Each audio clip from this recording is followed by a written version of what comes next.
Subscribe कीजिए ज्ञान okay channel को और गवर्नमेंट जॉब्स, गवर्नमेंट स्कीम और रिजल्ट से रिलेटेड अपडेट का नोटिफिकेशन पाएं सबसे पहले और सबसे तेज। हेलो दोस्तों, स्वागत है आप सभी का हमारे चैनल ज्ञान ओके में।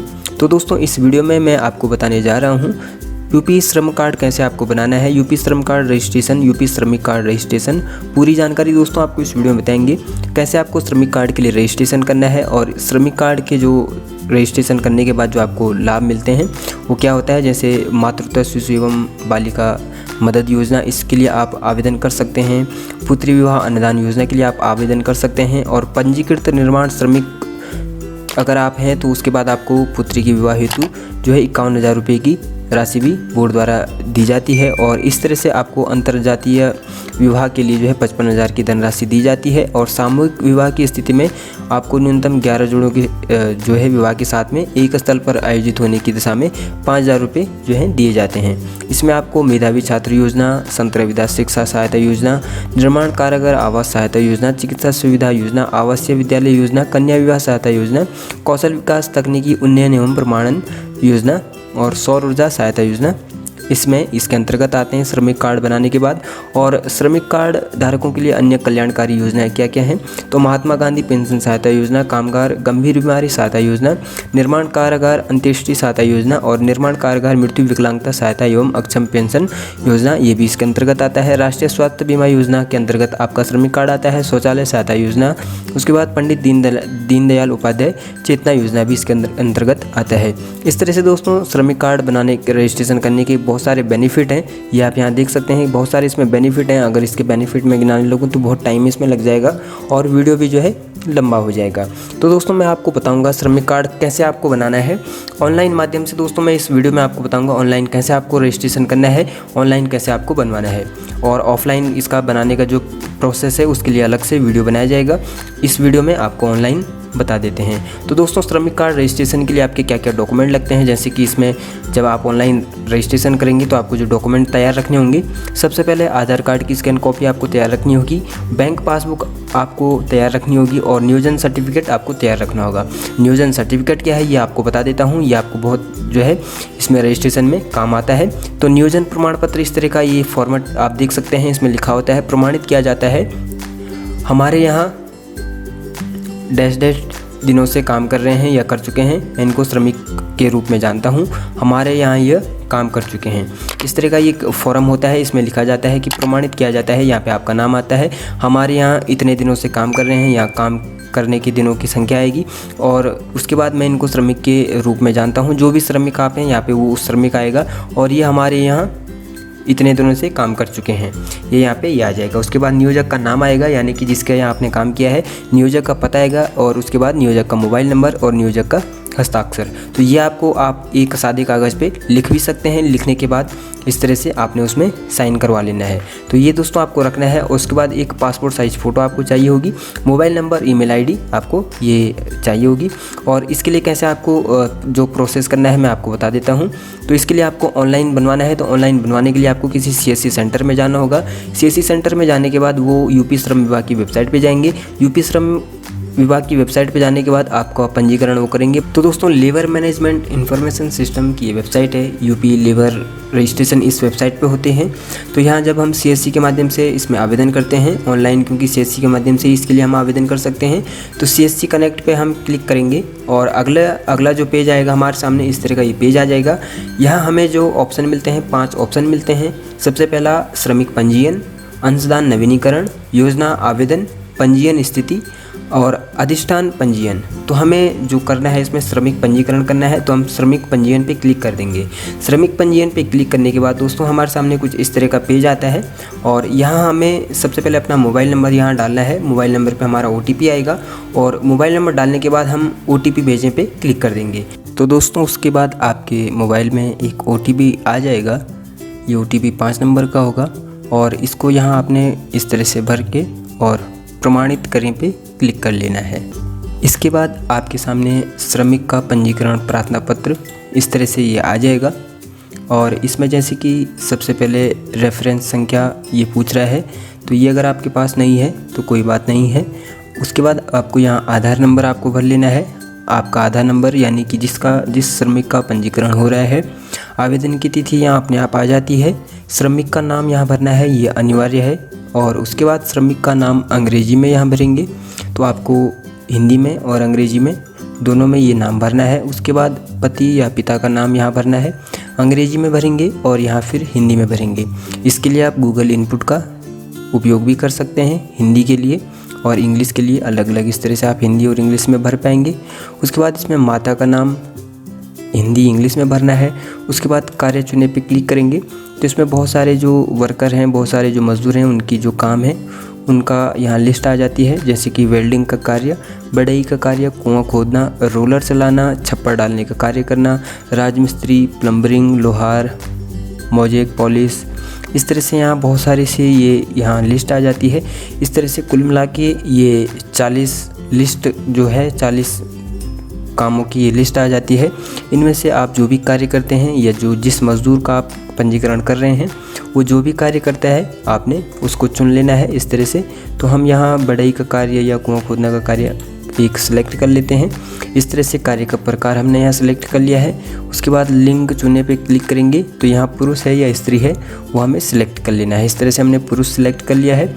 उसके बाद यहाँ डेट ऑफ बर्थ हम डालेंगे। डेट ऑफ बर्थ जो आधार कार्ड में हमारी डेट ऑफ बर्थ है मजदूर की, वही डालेंगे। उसके बाद वैवाहिक स्थिति, विवाहित है, अविवाहित है, विधवा है या विधुर है, ये हमें यहाँ सिलेक्ट करना होगा। उसके बाद अभी वर्तमान आयु कितनी है ये हमें सिलेक्ट करना है। जाति क्या है, जाति यहाँ अन्य पिछड़ा वर्ग है या अनुसूचित जनजाति से है या अनुसूचित जाति से है या सामान्य से है, ये हमें यहाँ डालना है। उसके बाद ईमेल हमें यहाँ अपना डाल लेना है। ईमेल जो भी अगर हमारे पास है तो ये डाल सकते हैं, नहीं है तो ये चलेगा। मोबाइल नंबर हमने पहले ही जिस नंबर पे हमारा OTP आया था ये यहाँ अपने आप आ जाएगा। राशन कार्ड अगर है मज़दूर का तो राशन कार्ड नंबर यहाँ हम डालेंगे। उसके बाद नियोजक का नाम एवं पता यहाँ डालेंगे। नियोजक का नाम पता यहाँ डालने के बाद नियोजक का मोबाइल नंबर भी यहाँ डालना है। अगर नहीं है, कोई नियोजक नहीं है वर्तमान में, तो ये कॉलम छोड़ सकते हैं। उसके बाद दोस्तों आवेदक का पत्र व्यवहार का पता, यहाँ सेकंड जो कॉलम होता है उसमें आवेदक का पत्र व्यवहार का पता यहाँ भरा जाता है। तो इसमें मकान नंबर, गली, मोहल्ला इस तरह से यहाँ भर लेना है। उसके बाद पोस्ट ऑफिस, थाना और जनपद यहाँ से हम सिलेक्ट कर लेंगे। उसके बाद तहसील यहाँ से अपनी चुन लेंगे। उसके बाद नगर निकाय या विकास खंड, जो भी अगर नगर निगम में आता है तो नगर निकाय पे सिलेक्ट करेंगे, विकास खंड आता है तो विकास खंड पे सिलेक्ट करेंगे। और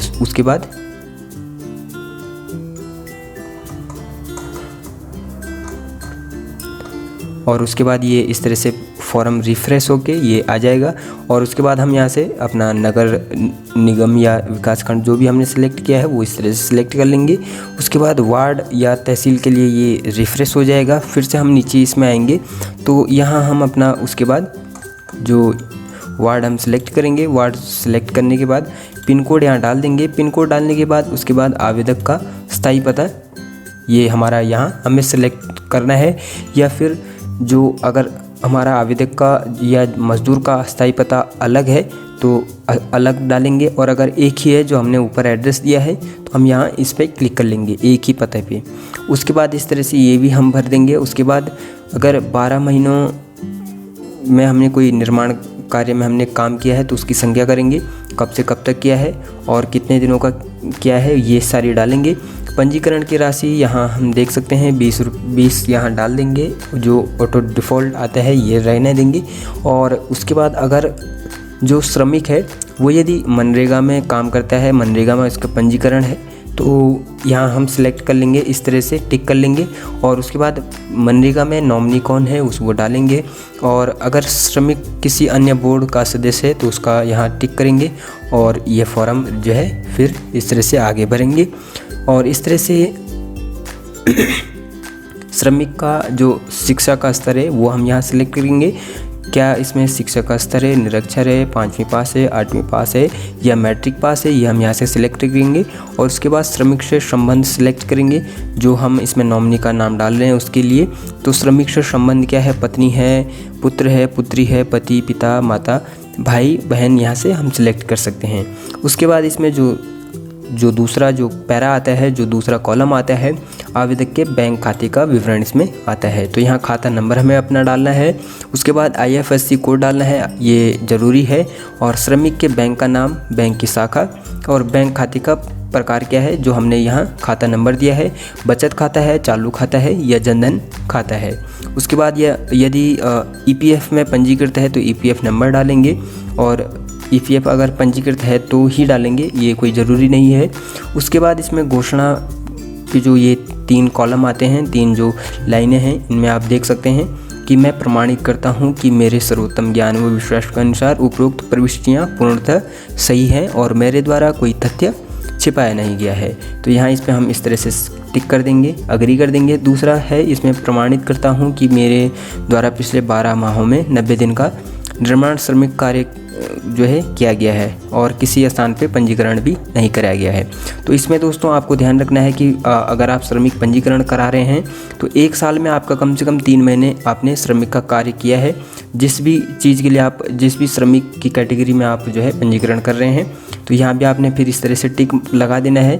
उसके बाद इसमें ये आपने पढ़ लेना है, मेरे द्वारा अगर गलत जानकारियाँ देकर लाभ लिया जाता है तो उसका उत्तरदायी मैं स्वयं होऊंगा। इस तरह से ये भी आपने पढ़ लेना है और इस पर इस तरह से टिक कर लेना है। उसके बाद दोस्तों इसमें जो आपको जो श्रमिक कार्ड में जो डॉक्यूमेंट लगाने होते हैं, आधार कार्ड की आपको एक फ़ोटो लगानी है, उसके बाद नियोजन प्रमाण पत्र की फ़ोटो लगानी है और बैंक पासबुक की फ़ोटो लगानी है। तो ये सारी चीज़ें आपको पहले से ही अपने लैपटॉप में या डेस्कटॉप में जिससे भी आप भर रहे हैं उसमें रख लेना है। चूज़ फाइल उसके बाद करेंगे इस तरह से, और चूज़ फाइल करने के बाद इस तरह से आप अपने डेस्कटॉप में पहुंच जाएंगे। यहाँ से जो भी फाइल आपने सिलेक्ट करनी है, जो भी लगानी है, आधार कार्ड या बैंक पासबुक, नियोजन प्रमाण पत्र, उस पर आप इस तरह से सिलेक्ट करेंगे, ओपन करेंगे तो यहाँ आपका वो फाइल जो है अपलोड हो जाएगी। इसी तरह आपने ये तीनों जो हैं फाइलें यहाँ अपलोड कर लेनी है। उसके बाद जो अगला जो इसमें जो एक नोट लिखा हुआ आता है, यदि आवेदन पत्र पूर्ण होगा तो ऐसा रजिस्ट्रीकरण 3 दिनों के भीतर विभागीय वेब पोर्टल द्वारा स्वतः स्वीकार कर लिया जाएगा जो कि डीम्ड होगा। तो ये आप देख सकते हैं, अगर आपका जो आवेदन सही आपने भरा होगा तो आपका ये सही जो है जानकारी के बाद अपने आप ही ये जनरेट हो जाएगा। तो दोस्तों उसके बाद आपको ये फॉर्म इस तरह से भर लेना है, जैसे कि आप देख रहे हैं मैंने पूरा फॉर्म भर लिया है। इसमें मांगी गई पूरी जानकारी मैंने इसमें भर ली है। उसके बाद हम इसे सबमिट एंड पे फी पे क्लिक कर देंगे। इस पर क्लिक करने के बाद हमारे सामने एक फ़ीस भरने का एक पोर्टल आ जाएगा, उस पर रिडायरेक्ट हो जाएगा, वहाँ हम इसकी फ़ीस भरेंगे और इस तरह से हमारा ये फॉर्म सबमिट होके ये सेव हो जाएगा। साथ ही दोस्तों इसका एक एप्लीकेशन नंबर हमें मिल जाएगा, वो एप्लीकेशन नंबर हमें अपने पास सेव करके रख लेना है।